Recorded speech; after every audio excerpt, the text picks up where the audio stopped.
Hello everybody and welcome. In this video I'm going to show you how to fix when your earbuds don't respond or respond slowly to touch controls. Firstly, make sure that you tap at the touch controls. So, touch controls located at the back side of each earbud. Right here we have Motorola logo. This one is touch area, so make sure that you press on it or press and hold or double press. It's depends what you wanna do. Now, if you know that you press it correctly, also I recommend it to check if your earbuds connected with your phone, maybe disconnected from the phone. Go to the settings, then Bluetooth or connected devices, and if you have iOS you will see a text connected.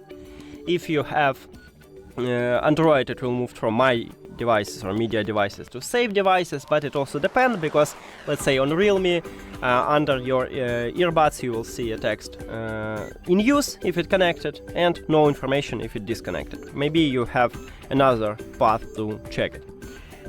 Now, if it connected, also I recommend it to perform a soft reset. Put your earbuds to the charging case and then close the case. Your earbuds now disconnected from your phone. We can also check it in the Bluetooth.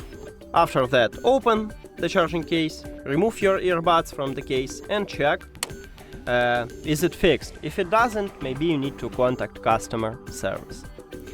Thank you for watching this video. If you found it helpful, please consider subscribing to the channel and leave the like on the video. See you later.